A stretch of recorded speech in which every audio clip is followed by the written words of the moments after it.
ॲक्सेंचर ही मास recruiter company आहे. की ॲक्सेंचरचे interview experience नेमके राउंड्स कसे होतात, तुम्ही काय नेमकं रेझ्युमेमध्ये ॲड केल्यानंतर तुमचे इंटरव्ह्यू क्रॅक करण्याचे चान्सेस वाढू शकतात. चारही राउंड देतो ना, तर चारही राउंडचे जे मार्क्स असतात ते कॅल्क्युलेट करतात. मी ENTC बॅकग्राऊंडमधून आहे. बट मला कोणत्याही कंपनीमध्ये जायचं आहे, त्यांचं ॲझ्युअर नावाचं प्रोडक्ट आहे मायक्रोसॉफ्ट, तर मी त्याचा अभ्यास थोडाफार करू शकतो, त्यांचा कोर्स घेऊन मी तो प्रिपेअर करू शकतो. सपोज एखादा 5 वर्षाचा लहान मुलगा आहे, तू त्याला कसं काय एक्सप्लेन करशील AI? बऱ्याचशा लोकांना सॅप वगैरेचे सर्टिफिकेशन असतात हे पण माहीत नसतं हो, फ्रेशर लेवल. मला विचारले थोडे क्वेश्चन्स की तुम्ही ॲसेंजरचंच का निवडलं. ज्या कंपन्या सर्टिफिकेशन प्रोव्हाइड करतात ना, त्यांचे स्वतःचे कोर्स अवेलेबल असतात. हो, सो आपण थोडंफार 10-15 तासांचा वेळ काढून जरी केलं तरी पण एक व्हॅल्यू ॲड होऊ शकते तिथे. त्यांनी विचारलं की स्पेसिफिकली तू स्पॉटिफाय क्लोनच का हे केलं.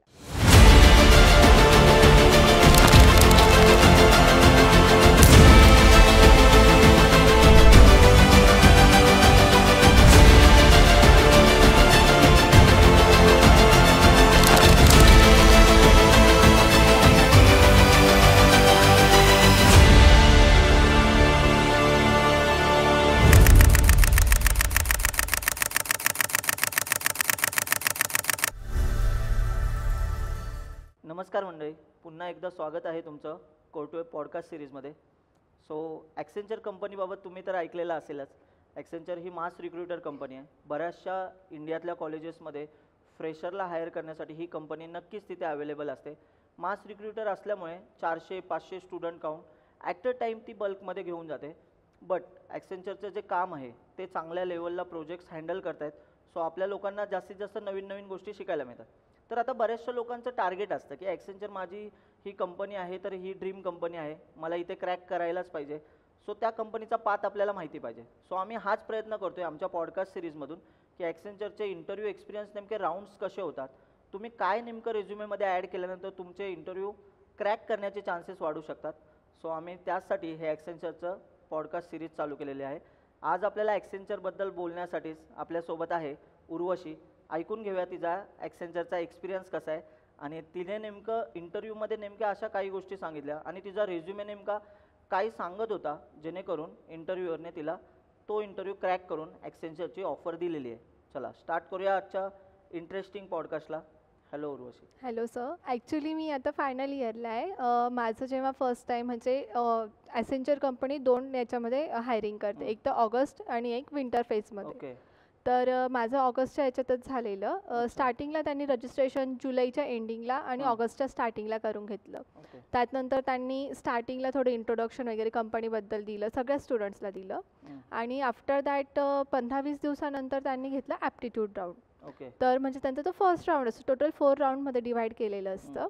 फर्स्ट राऊंडमध्ये त्यांनी MS ऑफिसचे questions, operating system basic, quantitative qualitative aptitude आणि बरेचसे म्हणजे जे आपले OS रिगार्डिंग कम्प्युटरचे जे पण फंडामेंटल असतात, लॉजिकल रिझनिंग आणि टेक्निकल हे सगळं सोबतच होतं. सोबतच घेतलं त्यांनी. 90 मिनिट्सचा टाईम असतो, त्यामध्ये त्यांनी सेक्शन्स केलेले असतात. पण असं गरजेचं नाही आहे त्यासाठी की आपण सगळाच अभ्यास करायला हवा ॲप्टिट्यूडचा. सिलेक्टेड टॉपिक्स आहेत like seating arrangement, circular seating arrangement, त्यानंतर जे आपले अल्फाबेट्स वगैरे त्या रिलेटेड आपण परफेक्ट केलं ना, सो एवढा टाईम नाही लागत सॉल्व करायला. म्हणजे मी माझा एक्सपिरियन्सवरनं सांगते की जे माझं राऊंड होता फर्स्ट राऊंड, माझा तो 45 to 50 मिनिट्समध्ये माझा कव्हर झाला होता. नंतर मी रिचेकिंग करत होते. हां, तर नंतर फर्स्ट राऊंड झाला. त्यानंतर रिझल्ट लगेच कळतो की 7 मिनिट थांबावं लागतं. त्यानंतर मेलला पण येतं आणि आपण ज्या स्क्रीनवर बसलेलो असतो त्या स्क्रीनवर पण येतो रिझल्ट. 7 मिनिटानंतर लगेच नेक्स्ट राऊंड जो असतो तो कोडिंगचा राऊंड चालू होतो. तर त्या कोडिंग राऊंडमध्ये 2 क्वेश्चन्स होते, एक इझी आणि एक मॉडरेट. आणि आपल्याला नेक्स्ट राऊंडला जाण्यासाठी एक कोणता पण क्वेश्चन पूर्ण म्हणजे जर का तुम्ही हार्ड लेवलचा सॉल्व केला तर तो पूर्ण व्हायला हवा. मॉडरेट लेवलचा केला तर एक तो क्वेश्चन आणि परत जो हार्ड लेवलचा तो पार्शली सॉल्व व्हायला पाहिजे.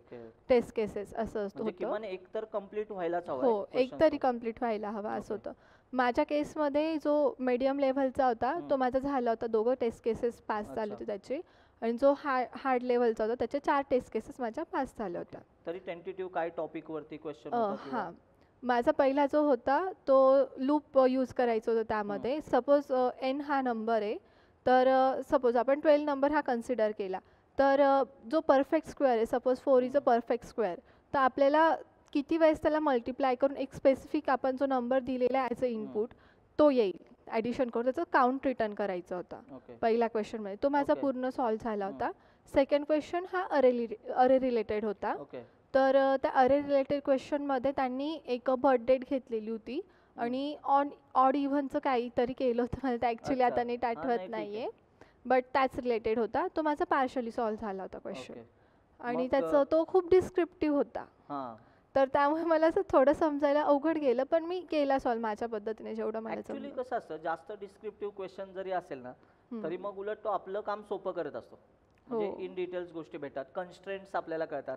हो, पण त्यांनी एक्स्ट्राचं जास्त दिलेलं होतं जे आपल्याला त्यामुळे थोडं आपण त्या गोष्टींवर जास्त फोकस करतो की हा खूपच मोठा क्वेश्चन आहे, माझ्याकडनं काही सुटत तर नाहीये ना, असं होऊ शकतं. ओके, मग त्याचा रिझल्ट वगैरे कसं? मग रिझल्ट लगेच जेव्हा माझा 45 मिनिट्सचा तो सेकंड राऊंड होता कोडिंगचा, त्यानंतर लगेच 1-2 मिनिटात लगेच रिझल्ट आला आपल्या मेलवर, जो रजिस्टर मेल आयडी असते त्याच्यावर आला. त्यानंतर मग झालं होतं सिलेक्शन. थर्ड राऊंड असतो हा communication round, but it's not a elimination round. हे महत्वाचं. हे महत्वाचं आहे. तो इलिमिनेशन राऊंड नसतो आपला, जो थर्ड कम्युनिकेशन असतो तो. तर थर्ड राऊंडचा मेल मला 3-4 दिवसात आला होता. 2 डेजची त्यांनी डेडलाईन दिली होती की हां, तुम्ही 2 दिवसात तुम्ही कधीही कम्प्लीट करू शकतात. AI बेस म्हणजे AIच कंडक्ट करत होतो, म्हणजे जो राऊंड होता तो. ॲक्च्युली तो राऊंड 17 मिनिट्सचाच होता, बट त्यांनी काय केलेलं त्याच्यामध्ये एक एक्झाम्पल देतात की हां, तुम्हाला हे असं असं ह्या टाईपचे क्वेश्चन्स येतात, तुम्ही असं बोला वगैरे त्या टाईपमध्ये. तर तो थोडा लेंथी गेला, 30 मिनिट्सपर्यंत गेला तो राऊंड. बट त्यांचा जो ती लेडी होती, म्हणजे माझ्या वेळेस एक लेडी होती, तिचा जो ॲक्सेंट होता तो ब्रिटिश होता. तो समजायला थोडा कठीण जात होता. थोडा ॲक्सेंट समजायला कठीण जातो, पण जो म्हणजे मेन होता त्याचा एकदम क्लिअरली आपल्याला कळत होतं. पण तो एलिमिनेशन राऊंड नव्हता. हां, पण मग त्याचे स्कोअर पण ते कंडक्ट करतात.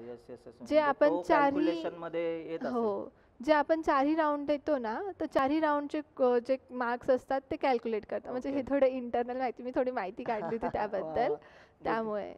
तर नंतर कम्युनिकेशन राऊंड झाल्यानंतर 3-4 दिवसामध्ये मला परत मेल आला की तुमचा इंटरव्ह्यू कधी शेड्यूल करायचा. त्यांनी टायमिंग वगैरे दिलेलं होतं, आपण टायमिंग स्लॉट चूज करायचा होता. मी एक 10:40चा केलेला होता टायमिंग स्लॉट चूज. तो पण व्हर्च्युअलच इंटरव्ह्यू होता ना? हो, व्हर्च्युअल इंटरव्ह्यूच होता तो. तर व्हर्च्युअल इंटरव्ह्यूच्या वेळेस काय झालं, इंटरव्ह्यूअर थोडा लेट झाला होता. लॉबीमध्ये आपल्याला वेट करावं लागतं. त्यानंतर ते आल्यानंतर थोडं लेट झालं, बट स्टार्ट झाला. आणि जो माझा इंटरव्ह्यूअर होता त्यांचं एज म्हणजे भरपूर होतं, म्हणजे ते एक्सपिरियन्स्ड होते ते. आणि ॲसेंचरमध्येच त्यांना काम करायला 11 वर्ष झाले होते, ॲसेंचरमध्येच. सो ते बोलले की एवढं काय, म्हणजे मी थोडी आधी नर्वस होती, पण ते बोलले की चिल, काही घाबरू वगैरे नको, आधी तू नॉर्मली इंट्रोड्यूस कर तुला, त्यानंतर मी देतो माझं इंट्रोडक्शन. आफ्टर दॅट मला काही क्वेश्चन्स आहे तुझ्याबद्दल, मी ते विचारतो, आणि नंतर तुला माझ्याबद्दल किंवा कंपनीबद्दल काही विचारायचं असेल देन यू गो. मग आणि त्यानंतर आपण राऊंड अप करू इंटरव्ह्यू. म्हटलं ओके ठीक आहे चालेल. त्यानंतर मी इंट्रोडक्शन वगैरे दिलं. आणि म्हणजे इंट्रोडक्शनमध्ये जे आपले सर्टिफिकेशन्स आहेत ना, प्रोजेक्ट्सला तर आपण इक्वली इम्पॉर्टन्स देतोच, पण माझे सर्टिफिकेशन्स चांगल्या याचे झाले होते. आणि ॲक्च्युली माझं एक ॲसेंचरचं सर्टिफिकेशन झालेलं होतं, जे नॉर्थ अमेरिका ॲसेंचरकडनं, म्हणजे जे हेडक्वार्टर्स आहेत ते तिकडे आहेत ना त्याचे, तर ते कंडक्ट करतं. तर डाटा, हो सांगते, data visualisation job simulation related तो होता कोर्स. तर त्याचं म्हणजे मी 10-15 दिवस केला होता तो कोर्स. म्हणजे लेक्चरनेच म्हणजे कंडक्ट केला होता ना ते? नाही, हे या आधीच, म्हणजे 1-1.5 वर्ष आधी झाला होता माझा तो कोर्स. पण तुम्ही त्या कंपनीसाठीच केला असेल ना, ॲक्सेंचर थ्रूच तुम्हाला व्हिडिओ वगैरे कोर्स? हो, त्याच कंपनीने प्रोव्हाइड केले होते. मग त्यांचं 15-20 दिवसाचा कोर्स मी केला होता तेव्हा, छान होता. आणि त्यानंतर त्यांनी टेस्ट घेतली होती लास्टला, आणि ती टेस्ट म्हणजे व्हिडिओ कॉलवर होती. हां, खूप छान होती म्हणजे टेस्ट वगैरे. पण जे त्यांनी शिकवलं, डाटा ॲनालिसिस कसं करायचं वगैरे, त्याच बेसवरती टेस्ट होती.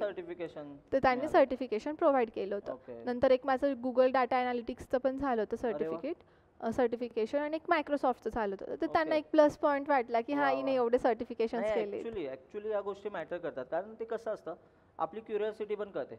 म्हणजे आता समजा मला एखाद्या कंपनीमध्ये जायचंय, की आता असं नाही की मी मायक्रोसॉफ्टमध्येच चाललोय, बट मला कोणत्याही कंपनीमध्ये जायचं आहे, त्यांचा ॲझ्युअर नावाचं प्रोडक्ट आहे मायक्रोसॉफ्टचं, तर मी त्याचा अभ्यास थोडाफार करू शकतो, त्यांचा हो. कोर्स घेऊन मी तो प्रिपेअर करू शकतो. हो ते कंपन्यांना छान वाटतं आणि फ्रेशर लेवलला हा टक्का फार कमी आहे. हो म्हणजे फार मला सगळ्यांना सांगायला आवडेल की ॲक्च्युली ही गोष्ट प्लस पॉईंट आहे की तुम्ही ह्या गोष्टी नेमक्या बघितल्या पाहिजेत. आणि ज्या कंपन्या सर्टिफिकेशन प्रोव्हाइड करतात ना त्यांचे स्वतःचे कोर्स अवेलेबल असतात. हो सो आपण थोडंफार 10-15 तासांचा वेळ काढून जरी केलं तरी पण एक व्हॅल्यू ॲड होऊ शकते तिथे. बरोबर Good. आहे. आपण कंटिन्यू करूया. हो तर त्यानंतर सर्टिफिकेशन्स झाल्यानंतर त्यांनी मला विचारले थोडे क्वेश्चन्स की तुम्ही ॲसेंजरचंच का निवडलं. ओके. तर माझी एक सिनियर होती जी स्वतः ॲसेंजरमध्ये काम करायची, हां. आता ती MS ला गेलेली आहे जर्मनीला. ओके. सो तिनेच मला रेकमेंड केलं होतं की तू हे वाह. कोर्स कर म्हणून. सो मी तो केला होता कोर्स. मग ते थोडं इम्प्रेस झाले त्यावरून. त्यानंतर मी एक रिसर्च पेपर पब्लिकेशनसाठी दिलेला होता NCCच्या कॉन्फरन्सला. बट तो हार्डवेअर होता. अच्छा. मी ENTC बॅकग्राऊंडमधून ओके, आहे. ओके, तर ओके. त्यांना ते पण वाटलं की हां हिने सॉफ्टवेअर सोबत हार्डवेअर पण मॅनेज केलंय. ओके. तर मग त्यांनी त्या रिसर्च पेपरबद्दल थोडं विचारलं. आफ्टर दॅट हॉबी वगैरे पण थोडा विचारलं. बट त्यावर एवढं जास्त नाही त्यांनी हे केलं. मग नंतर प्रोजेक्ट्सवर जम्प झाले की प्रोजेक्ट्समध्ये कोणता प्रोजेक्ट केला आणि हेच का निवडले तू. तर त्यात मी माझ्या रेझ्युमेमध्ये मी 3 प्रोजेक्ट्स ॲड केले होते. एक जो मी रिसर्च पेपरसाठी हार्डवेअरचा टाकला तो, आणि एक स्पॉटिफाय क्लोन जो मी सुपर एक्समध्ये केलेला होता, आणि एक मी जो माझा फायनल इयरचा प्रोजेक्ट होता कार्डिओव्हास्क्युलर डिसीज डिटेक्शन मॉडेल. ओके. हां. मग तो ML डेटा रिलेटेड हो तो ML डेटा रिलेटेड सगळा प्रोजेक्ट आहे तो. ओके. हीट मॅप वगैरे यूज करून तो अच्छा. प्रोजेक्ट आम्ही केला होता. Good. म्हणजे अजून करतोय तो अच्छा. प्रोजेक्ट. आणि जो सुपर एक्स मधला होता स्पॉटिफायचा तो आपण म्हणजे क्लासमध्येच सरांनी क्लासमध्येच वगैरे केला होता. करून घेतला होता. बरोबर. तर ते बोलले की तुला कोणता प्रोजेक्ट त्यातला एक्सप्लेन करायला आवडेल. तर मला सगळ्यात जास्त आवडलेला तो स्पॉटिफाय क्लोनचाच होता.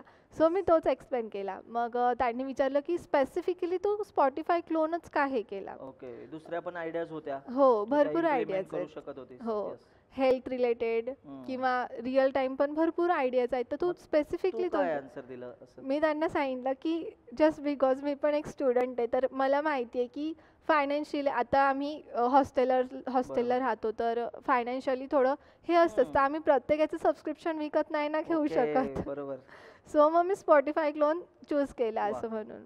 मग त्यांनी विचारलं की काय काय केलं त्यात. मग त्यांना मी सगळं डिटेलमध्ये एक्सप्लेन केलं की प्रोजेक्टमध्ये मी काय काय केलं, सुपर एक्सचा कसा यूज केला वगैरे सगळं A to Z एक्सप्लेन केलं.